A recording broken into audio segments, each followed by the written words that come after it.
Good morning, good evening, good afternoon, wherever you are in the world, welcome to the show. This is the Millennial Millionaire podcast, and I am your host, Stephen Cohen. This podcast is focused on bringing some of the wisest minds from across the globe to discuss concepts, strategies, and ideals that will lead them to be top performers in their respective industries and their lives.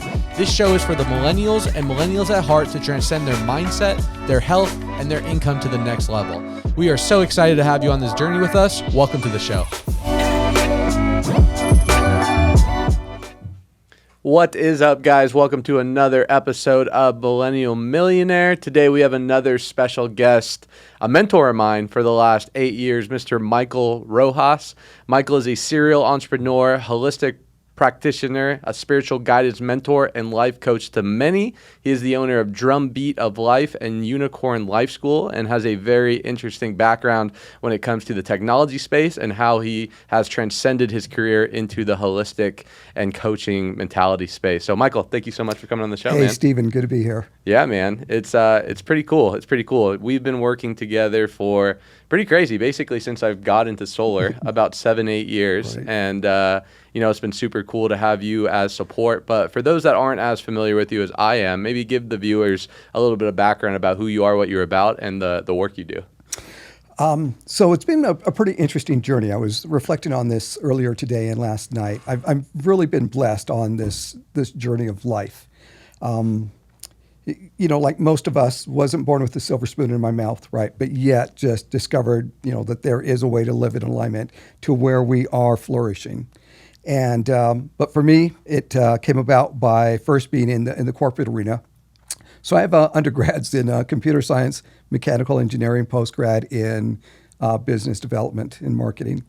And so I lived that life for 14 years in San Francisco, heading up some of the marketing teams for software companies, and then also being part of software startup companies, which was really cool. And it was a great journey. However, in that, what I discovered is, all the externals looked wonderful. Everything was flourishing. On paper, everything looked great. A house, San Francisco, house down in Laguna, on a plane every week. It looked good. But internally, I was just dying, right? Just literally suffering. And so at that point in time, about 2004, I just realized I had to do something different. And so at that point, it was like, okay, let me figure this out. And so that started my journey of this inward discovery, which is what we're all really looking for in the long run, right? So, now when I work with folks, part of that discussion is, really understanding, creating that balance in life, right? So we're all looking to succeed and thrive in whatever ways work for us. However, it's so easy to become hyper-focused on that, to where we're out of alignment with everything that consists of life. So for me, at that point, after that 14-year journey, it was like at the age of 40, right? And so that's what happens with a lot of folks, that, that midlife crisis kind of thing. And so that's what it was for me. It was like, okay, now I need to do something different. And then that's what put me on to this other journey that I've been on since 2004 of really just tapping into the divine, right? The unseen, working at this, what for many will think is kind of out there, but it's like, it's not out there once you really understand that it's simply science doesn't understand everything that is part of this omniverse. Yeah, no, 100%. And I think it's really powerful, especially for a lot of the viewers. A lot of them are younger entrepreneurs, sales professionals, people out there going out there and trying to make a living or make something out of themselves. And even me, over the last 8-9 years, I remember the first part of my career, and I talked to you about this a lot. It was really just money, focused on growing the business. And the challenging thing is, I think Tony Robbins says this. He says that success without fulfillment is the ultimate failure. Absolutely. And I feel like, especially in today's generation and social media and the hustle mentality and the hustle culture, people get lost in their work. They get lost in their job, which is important. You want to dedicate yourself to your dreams and your goals, but not at the cost of your sanity and your peace and your mindfulness. So something that you've really been an anchor in my life, Michael, this last 7-8 years is, yes, you always give me good counsel when it comes to business advice and stuff to do, but you really create the space for me me to have an objective standpoint, not just what's going on in my business, but what's going on in my life. Because I think we can all agree, if you're having a business problem, it's not necessarily you're having a business problem, you're having a life problem that's affecting your business. Yeah, and that's exactly right. And that's what happens to us. So these days I focus on working with entrepreneurs, small business owners, and helping them in creating that balance. And that balance really is about the balance of life. So while money's fantastic, it's only one of what I refer to as the 5 buckets. So for me, I identify it as, that we work on ourselves physically, mentally, emotionally, spiritually, financially. And in order for us to truly be in union with ourselves, it's how am I feeding my soul? How am I tending to myself? And that's something that we don't do once a week. That's something we do every day, right? And so people that are, have that ability to achieve at a high level, we're able to achieve at a high level because we're pouring into all of those buckets. Yeah, no, absolutely. We talk a lot about balance, Michael, and that's something, that I'm sure you get questioned a lot. I get questioned all the time from people. It's like, how do you balance? How do you balance your family, your professional life, your work life, while also tending to yourself and self-care? What advice would you give to people when it comes to balance? Is there such thing as balance, or are there different seasons where people need to find what works for them? What's your explanation when it comes to that? So what happens is, first, we have to be aware that we need balance, and that balance really does enable us to thrive in all aspects of our life, right? And again, looking at the various aspects of our life and knowing the importance of each of those aspects, knowing that each of them require time. Like one of the examples I always use is when folks are in a relationship, right? You're in a relationship, and there's 3 aspects, 3 parts of that relationship of where you have to be placing time and energy. One is with yourself. The second is with your partner. Third is with the relationship, right? And so it is being diligent. And this is one of the challenges for us, is cultivating this way of creating this level of consistency. And that's where most of us are missing, is that we're missing that ability of being aware that this isn't once a week. This is a daily process. And it is something that occurs throughout the day. So balance is always being in check of yourself, right? And so it's really beautiful because you're moving forward, but then as you are tuning in and you're learning about yourself, you can see what's occurring within, and you can see how you're responding, reacting, how you're feeling. So we have these vessels, these human bodies, which are amazing, but so often we're not in tune with them. We're disconnected. And, the way that life is right now, it really has us at a heightened state of disconnection. So we're learning how to listen to ourselves, how to tune into ourselves, because this vessel, this body is an amazing sonar device. And so once we start learning how to listen to this, we can then go, oh, okay, here's how I'm feeling, right? And so we can process our feelings, our thoughts, our emotions. And in all of that, then that's what brings about the balance. Yeah, I feel like most people are playing an outward game. And, oh my gosh, yeah. And we talk about this a lot during our calls, because one of the things that I get value from is you create the space for me to go inward.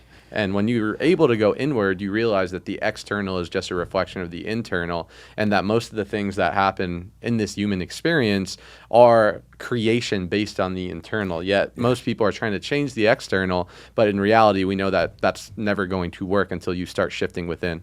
Right. So I talk about being at peace, right? And so being at peace within, but what does that look like? What does that feel like? And most of us, again, that isn't part of our daily life, right? So being at peace is literally just being able to be in stillness. And when you're in stillness, you're able to be free of the thoughts, be free of what I call the monkey mind, the mind chatter. And it's, again, this is a cultivation. So we live subconsciously. And so this is about learning how to live in a mindful manner, which is a full-time job, right? So we have jobs, all of us have jobs, but the work is us, right? And so this is why it's an ongoing process, minute by minute. Yeah.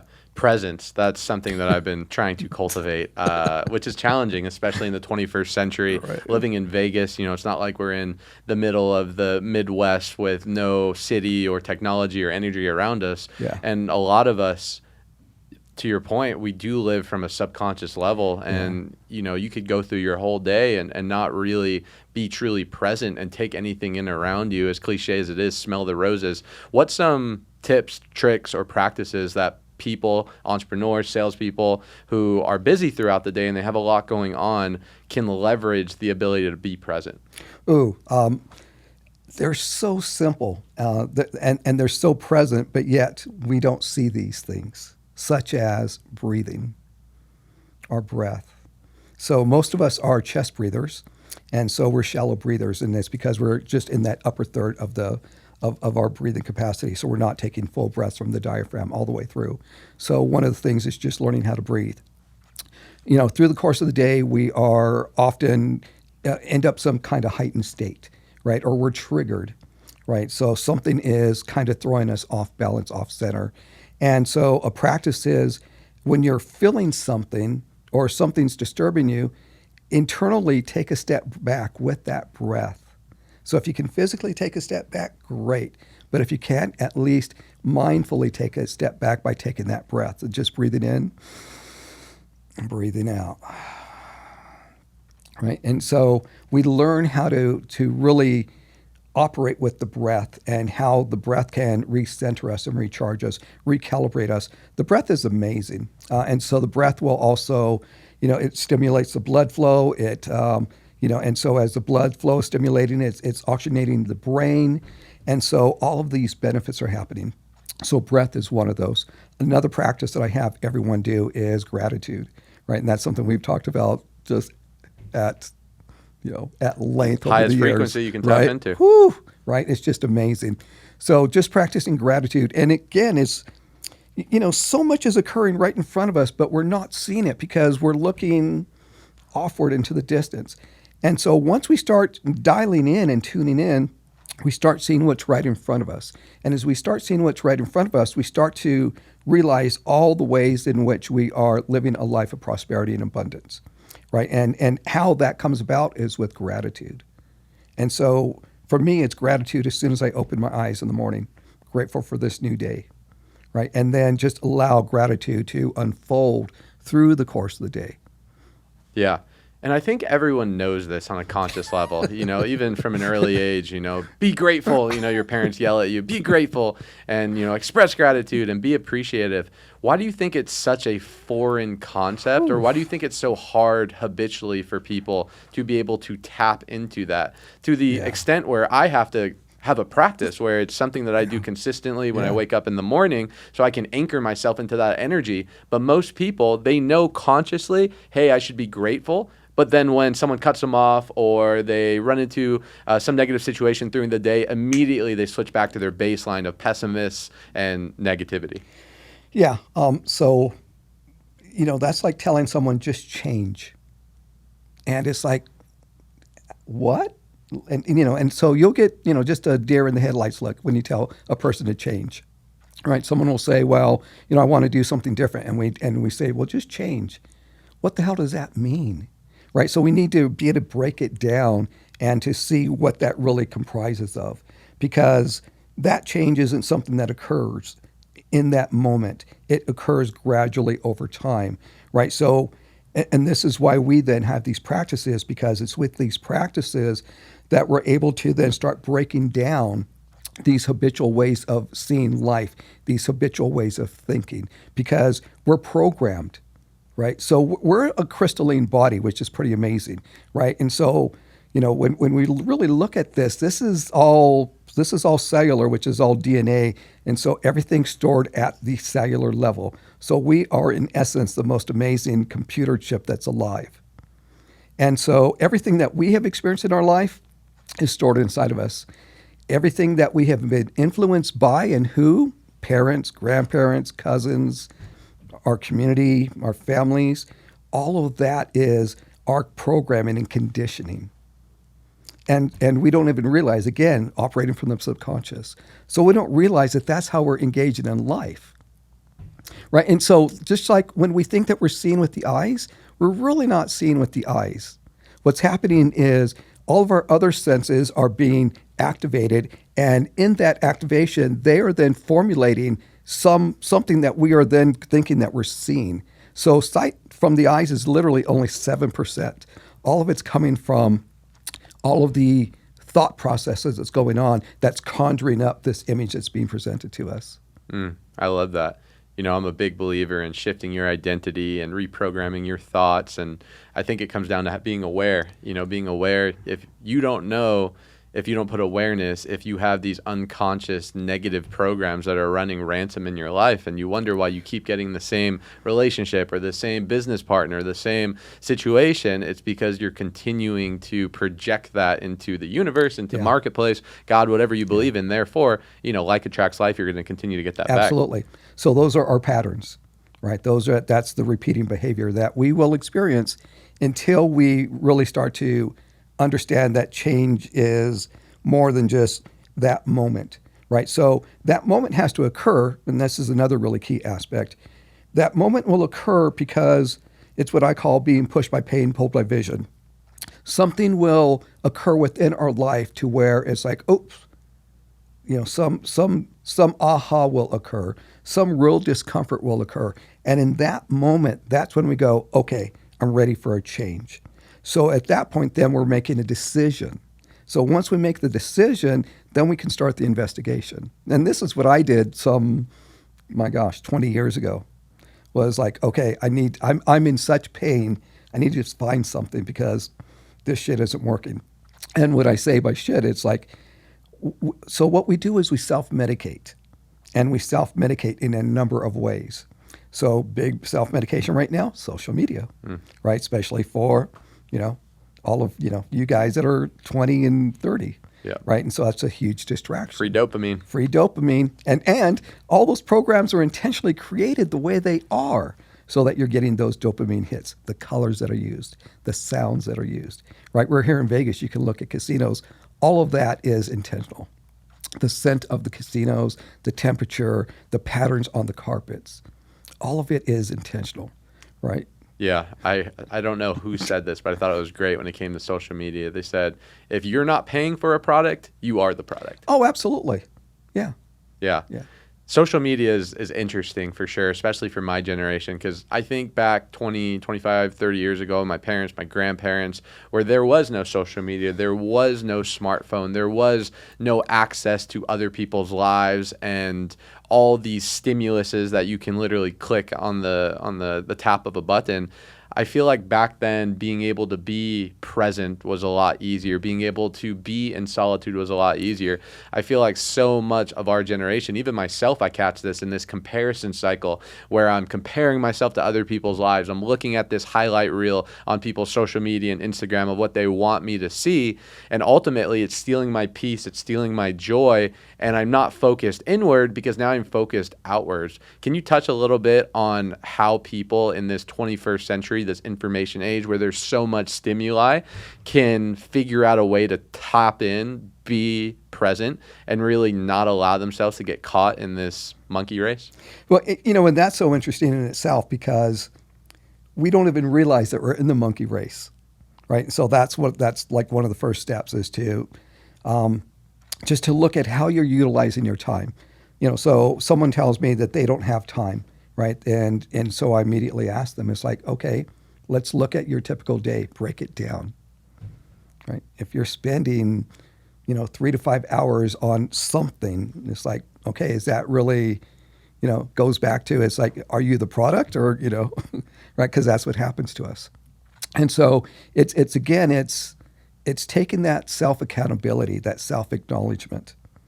And in that, then, we're able to go, okay, I'm aware of this, and I'm willing to acknowledge it. I'm willing to own it. And in that, then, it's like, if I am acknowledging that I am looking to grow my business by X amount, or I'm looking to expand it, and it hasn't happened for 3 years or 5 years, why? And so we have to ask ourselves those tough questions, right? And at the same time, we don't berate ourselves. We actually find compassion and kindness for ourselves. And in doing that, then it's like, okay, all right, Michael, come on, own your shit. What's really going on, right? And so then that's where we get to start understanding, all of this undercurrent that's actually occurring. No, I love that. Michael, let's talk about shamanism a little bit. Okay. I think shamanism in the Western world is very esoteric and kind of out there. I think it goes over a lot of people's heads. Obviously, that's something you practice for years and years, decades. Can you tell us a little bit what is shamanism and how could you potentially utilize that philosophy in the modern world? Okay. Yeah, so I've been a practitioner of it for 20 plus years. And so there's certain philosophies that I'm really anchored into. Shamanism is one, Buddhism's another. And again, these are philosophies, right? And so these then enable me to apply these philosophies to life and on a daily basis. And so the way that I look at shamanism is that it is ancient knowledge and earth wisdom.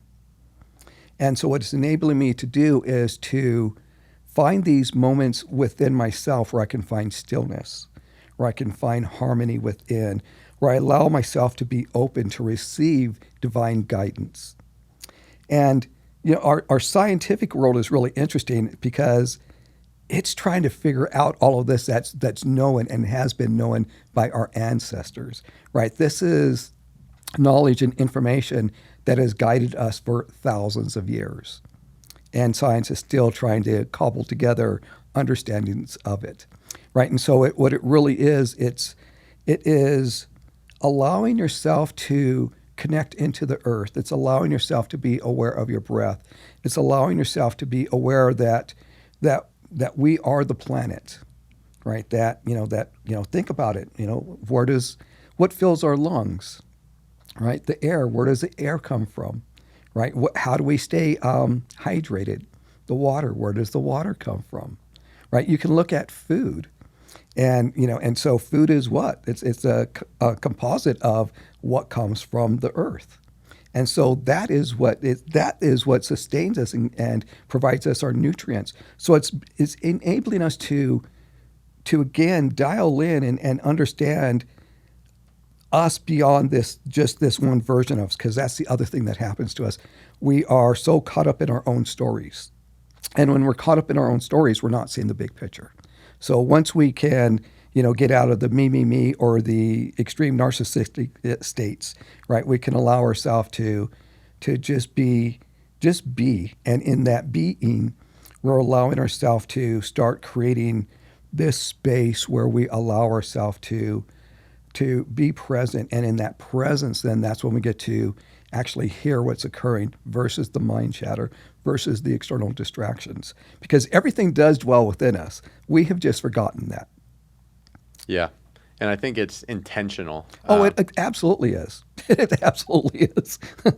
Yeah. Yeah. I think people forget the power that's inside them because they give their power.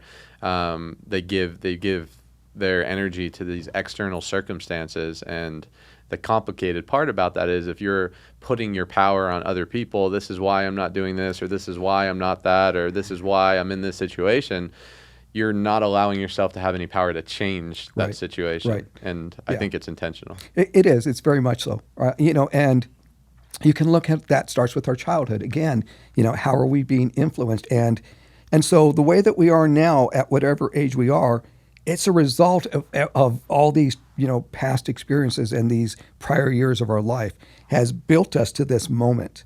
So, if we didn't, most of us didn't come up in a what I call a mindful household, right? And so that means that instead of us being present and aware, instead we are being present and dealing with all of the beliefs, all of the insecurities, all the traumas, all the fears, all the doubts. And when we are in that orientation, we don't have clarity. Yeah. Let's talk about spirituality a little bit. Whenever, I describe you, I'm like, you're my spiritual therapist. You create the space for me to process certain things or have an objective standpoint. Spirituality is a term that's thrown around a lot, especially in today's woke generation. Yeah. What does spirituality mean to you? And is it the same as religion? Is it different? And how can people use that spirituality in order to progress in their life? Okay, so spirituality and religion are different. And this will trigger some people, this next comment, because the way that we see reality or religion today is that it's a dogma, right? And so in its pure sense, religion is esoteric. But the way that it is presented and has been since the Roman times, it's very much a dogma, okay? Where spirituality and spiritualism, and even that now, I really watch how I use that word itself because of how spiritualism is now $1 billion business. And so a lot of it's being driven by that, right? And so we really have to be careful about that part of it. But again, what it really comes down to, it's being aware that we are spirit, that we're source, that we are these divine beings, that we, that we are in these vessels, these human vessels, but these human vessels have a expiration date. And once this vessel is done, and once we're done in this lifetime, right, in this journey, and each of us have come here for specific lessons. So before we transcend into this human form, we basically create what's known as a soul contract. And so up in the ethers, we create these soul contracts. We go, okay, I will go down in human form and I will have these life lessons. And then we get here and we're going, what the hell did I sign up for?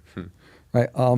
And so what happens is in this spiritualism, it is being present with the emotional aspects that are occurring. And so that's what part of Earth School is that we're learning about these emotions and how to process these emotions and what do these emotions mean, right? And so those are our life lessons.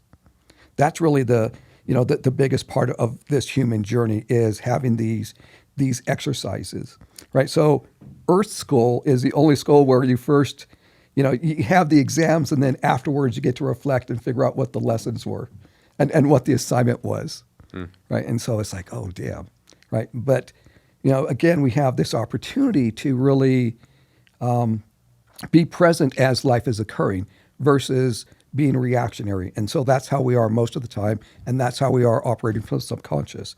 So when we're being present, instead of being reactionary to things because of our past and using the past to now engage with this moment, instead, we're able to be present in this moment and look at this moment and see and see it for what it is versus our hurt feelings and our emotions and our upbringing.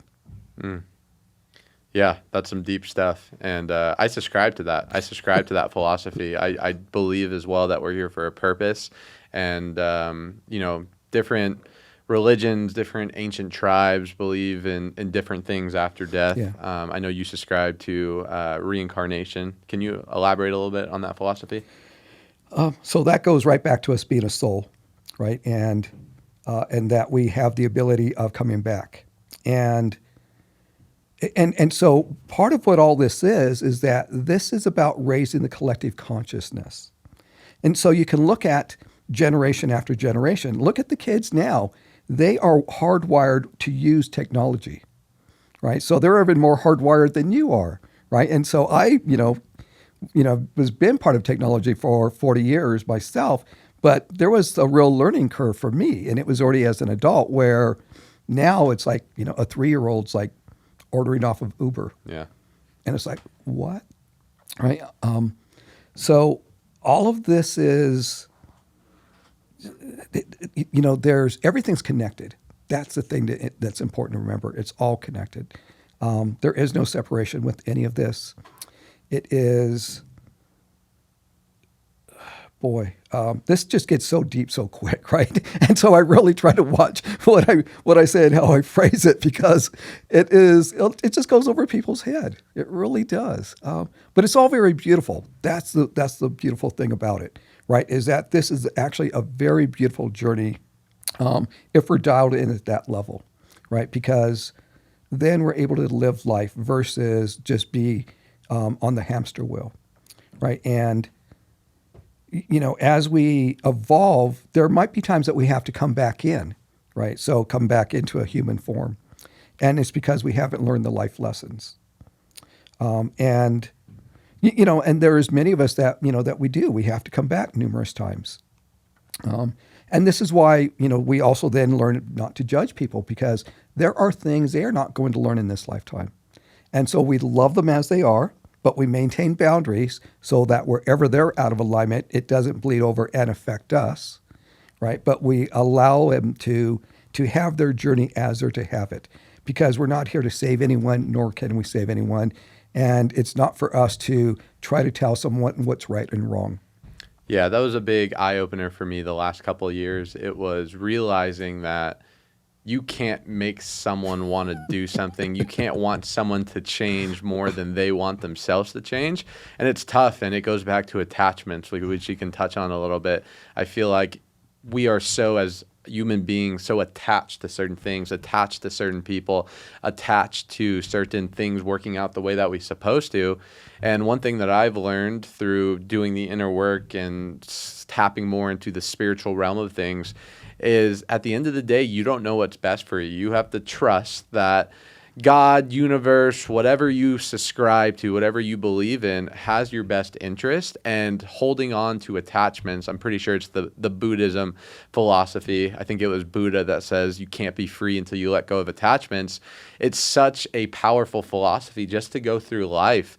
And a lot of people may read some of these ancient books or maybe hear something that you say on this podcast, and it may go over their head, or they may be like, oh, well, that doesn't apply to me, but it does, because you can take some of these powerful, profound experiences and philosophies and concepts and apply them in your own family, apply them in your own business, apply them in your own personal life, and you're going to get such a high ROI from just living a more conscious, fulfilled, and joyful life. Yeah, you really do, right? And it comes down to, how am I showing up, right? And so you've heard me say this numerous times. It's what's Michael doing when no one's watching him? What's Michael doing when he's not talking to someone? When he's not engaging? What is he doing?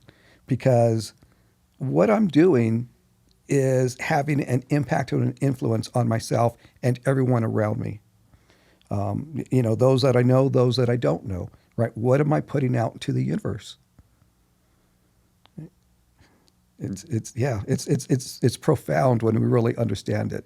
Yeah, that's the ultimate question. And the way that you know what you're putting out to the universe is seeing what you're getting back. Exactly. Let's talk a little bit about quantum physics and just energy and law of attraction. Like, these are all these spiritual woo-hoo concepts that maybe 5-10 years ago thought was esoteric, or you had to take a magical mushroom in order to experience it. But to your point from earlier, science is now backing up a lot of these Eastern philosophies, where now you're able to kind of show and match how people's energy and frequencies and vibrations are actually being able to be monitored on some of these scientific advices. Can you explain a little bit on quantum physics and law of attraction and energy, and how powerful it could be when you start to harness it to start crafting your life? It is the key to everything, right? It really is. And again, the only way that we become mindful operators is by cultivating practices to where we're turning inward and we are being present. And once we start understanding this, then we realize the influence that we have, not only ourselves, but again, what we are emitting out, because everything is energy. We're energy. So you think about it, it's, okay, let's look at love and hate. Love and hate is actually the same energy chord. It's just the extreme opposites, right? But it's the same. Happiness and sadness, same energy, but just the polar opposite ends. So where are we within this? How are we operating with the energies, right? How are we feeling? And again, this is where, we're so disconnected from ourselves. So this is why it's so important that we cultivate practices to where we start connecting into ourselves. And this goes back to breathing. This goes back to gratitude, right? This goes back to the words that we speak. Because the words that we speak are energy, right? The motions that we take are energy, right? The actions that we take are all energy. So energy is all of it, and it is, how am I being responsible with my energy? right? And then once we can start tapping into that, then we can start picking up other people's energies.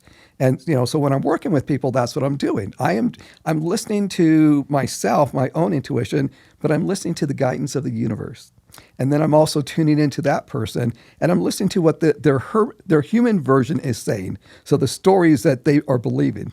So I'm intaking that, but then I'm also feeling the energy that they are emitting out, because we speak, but we don't speak in a mindful manner. We really don't. And so I'm also then, literally just being present with the energy that is coming off of them, because everything's energy. Yeah. No, it's powerful. And for people that don't realize how important your inner talk is, how important your enthusiasm, like all the non-tangibles. Most people think in my profession, in the sales profession, right, you have to knock a lot of doors, or you have to make a lot of sales presentations, or you have to read a lot of sales books. Like all that stuff is extremely important. But I would argue what's even more important is the non-tangibles, making sure you're taking self-care, making sure you're increasing your vibration and your frequency and your identity, and putting yourself around certain situations and being in line and integrity with what you say and what you're about. What's some advice that you can give to people that are maybe a little lost right now, Michael? Maybe they're a little lost. Maybe they're buying into the agenda from the news, or buying into the negativity out here in society, and that are trying to find some vision or find some purpose in this thing called life, whether it's professional or in their emotional life. What advice would you give to these people? Yeah, so regardless if it's professional life or personal life, start turning off things. Start turning off the devices. Chances are we're on our device too much. When you go to bed at night, leave the phone in another room. Spend time outside, actually looking at the stars, looking at the sun. Go for walks. Take long showers, and just breathe as you're taking a shower. Right. So it's about us learning how to disengage from all of these distractions, because again, this is all very intentional. As we're driving down the road, we are continuously and purposely being overstimulated, because in that overstimulation, we're not being present. And in that overstimulation, then it's easy to control us.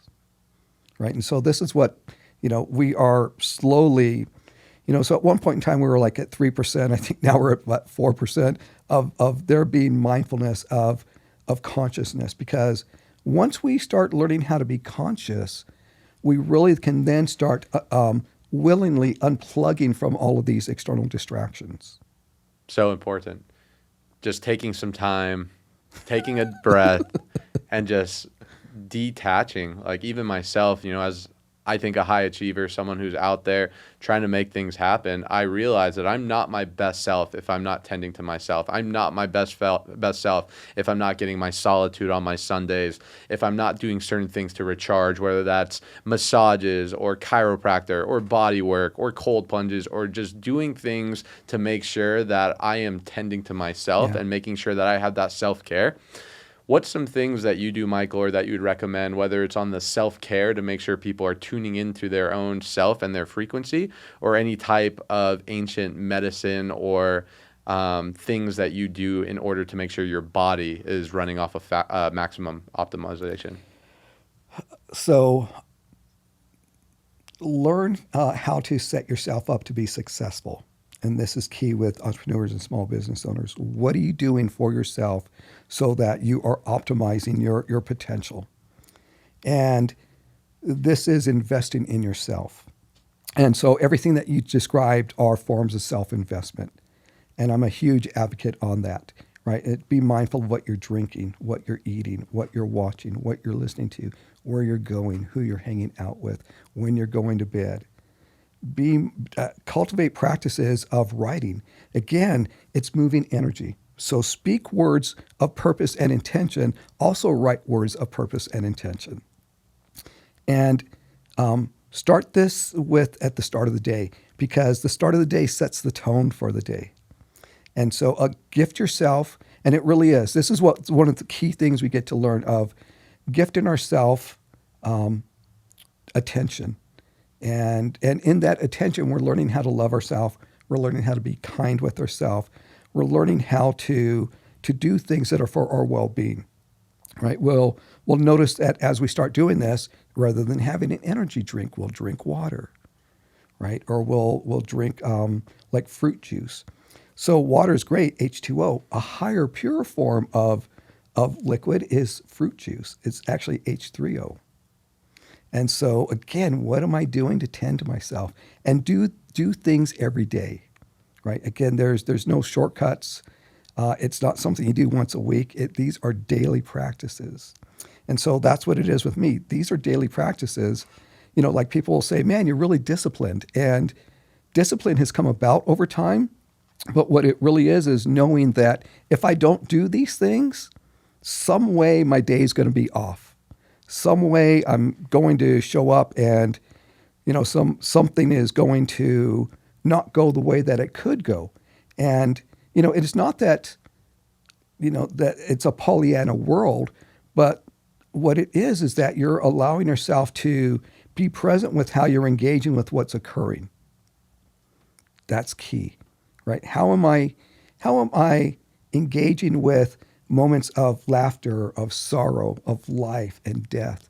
Because all of those things are going to happen, right? Like one of the things I think we spoke about a couple months ago is like, you know, life after death, right? Like, what is that? What does that look like? And once we really start understanding life and we start understanding death, then we really start becoming that much more appreciative of life. Because it's like, man, this has an expiration date. That's why, like if anyone has the opportunity to watch or listen to people that have near-death experiences, listen to their stories after their near-death experience. They have gone through that transformation moment. That's what I call pushed by pain, pulled by vision. Something has occurred. Some light bulb has gone off within them. Something has crystallized within them to where they now are fixated with some kind of new orientation. So now they actually have a North Star orientation versus just kind of randomly going along. So we don't need to have something spectacular or traumatic happen in our life to find our North Star, but we have to be willing to locate our North Star. Yeah, mortality is so powerful. Law of familiarity, what comes familiar is usually taken for granted, whether that's relationships, whether that's living in the United States until you see some crazy stuff going on overseas, whether that's your relationship, your business, and until you start to think about what it's like not to have that anymore.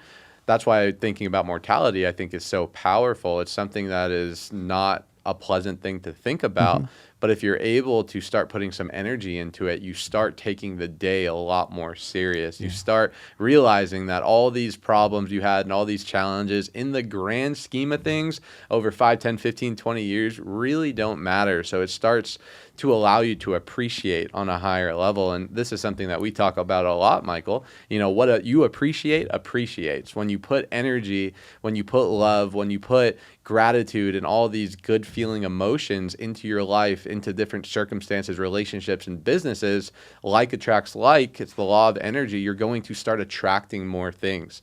I think the challenge with people, I'll talk a little bit about the law of attraction because I think a lot of people have seen The Secret and maybe they think it's you sit on your couch and meditate and say, I'm a millionaire, and $1 million appears. That's obviously not how it works, but to some degree, whatever you're thinking about, whatever actions and words and energy that you're putting in over a long enough period of time, by law, you have to attract that same vibrational essence. Can you speak a little bit on that and how we keep using the word mindful, but I think it's important, how important it is to be mindful of the energy you're broadcasting, the thoughts you're thinking, the feelings that you're broadcasting into the ether?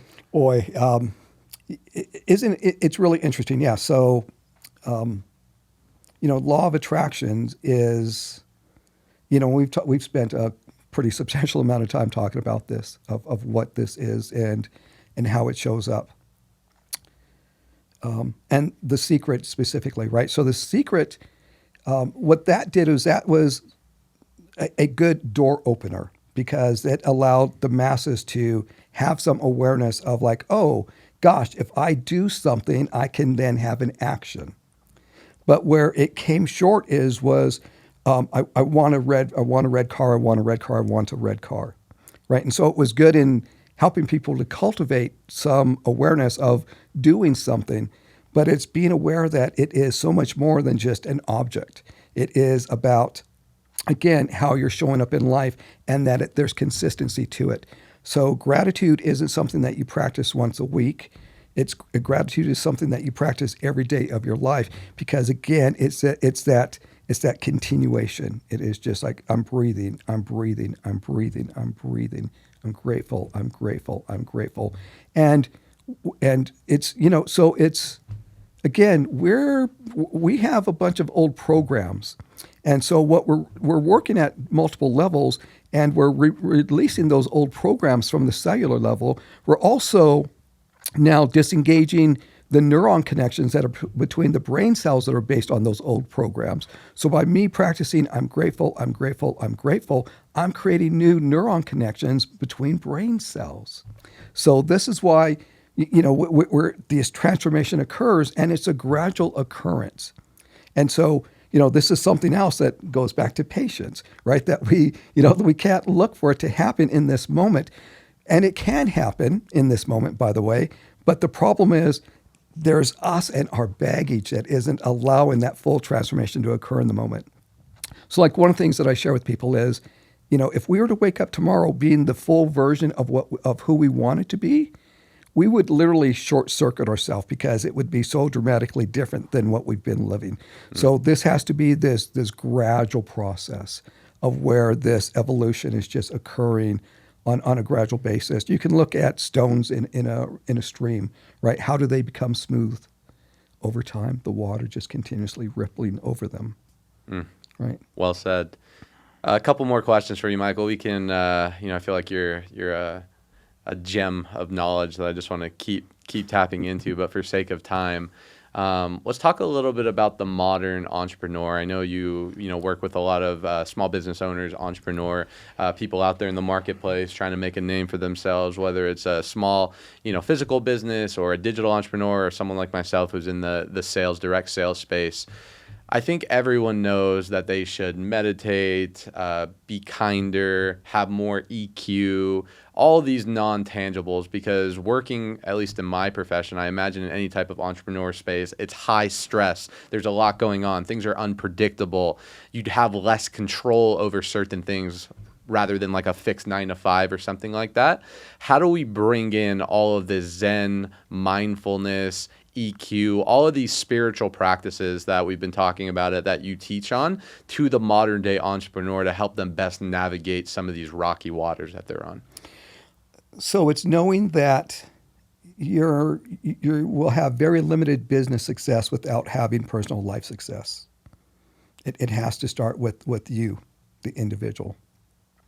And this is why, I share with folks is that, their business is just an organic expression of them, and it's just going to grow over time, and it's going to be refined over time. But all of it's based on the individual, right? So it's that individual of, again, what are you watching? What are you listening to? Who are you hanging out with, right? How are you living your life? It's interesting because one of the things that's interesting is people think boredom is a bad thing. Boredom is a wonderful thing because boredom is that you're allowing yourself just to not be preoccupied. You're just giving yourself time, right? And in giving yourself that time, again, there's just discoveries that are occurring. Being open, right? And so this is really key is people being coachable. And in that coachability, it is that you're not stuck in your ego, that you are open to input, you're open to suggestions. You are in this realization that, man, it's like, I'm doing good, but I have so much more to give, right? I have so much more to accomplish. It's coming to the understanding that it's all bigger than us, right? So what we're doing, and that's why I love working with folks like you. It's like, we are living in a way to where we are being in service. We're sharing our gifts. We're sharing our knowledge. We're sharing. We're being in service and sharing who we are for the betterment of all. Perspective. That's been my word of the week. Perspective, I believe, is everything because two tragic incidents could happen to two different people, the same exact situation, and two people, based on their perspective, can have completely different outcomes and results based on that experience that happens, which shows me it's not the wind, the wind, as Jim Rohn talks about. He talks about, it's not the blowing of the wind that ends up determining where we go. It's how we set our sail. It's how we adjust. It's how we respond, how we adapt to what is happening to us. But it takes mindfulness. It takes awareness. It takes consciousness. It takes doing the inner work, because when that negative situation happens or that positive situation happens, depending on where you're at in your work, your inner work will depend on how you respond. And based on that response, law of action, right? Every action has an equal reaction, and that's where you're going to end up. Yeah, like one of the things I always mention is, we have our character traits, and a character trait that is really vital that we cultivate is adaptability, because every day is a brand new day, which is exciting because we have the opportunity to experience and learn something new every day. We also have the opportunity of then being present with whatever is going to occur in the day, be it good and bad. And so we actually come to the understanding is is it good and bad, or is it just occurring? And when it's just occurring, it's like, okay, that's interesting. All right, what do I need to do? Pivot, right? Keep on going. Right. I love it. Michael, in wrapping up, I have one more question for you. If the Michael Rojas today could give the Michael Rojas, a few decades ago in the software space, focused on the grind, but not so much focused on the inner peace and the Zen and everything that you've learned over the last couple decades with the ancient arts, what advice would you give your former self? I love this question because it's something that I do think of, and I'm going to step a little bit bigger than that. This is really about us learning how to be the parents that we never had, be the mother that we never had, the father that we never had. We could have had wonderful parents, but again, they lived their journey, and so they imprinted us with their journey, right? And so, we really get to be those role models for ourselves. So that's one thing, is understanding that. And then immediately with that is, for myself, if I'm looking at the Michael when he first got into the corporate world, it would be to be kind with yourself, right? To be present, to be receptive, and I'd have to elaborate just so much because those words, it's just like, just change, right? And what does that actually look like? What does that actually mean? And, and that really does come down to, how are you perceiving life? How are you engaging in life? What is the quality of your life? So absolutely quality of life, right? And, and so, now that's why, the folks I work with, it's really about create the balance in life, right? It's great to make $1 million, but, what is sustaining you in life? What is it what is your purpose in life? Who is it that you love? Who loves you?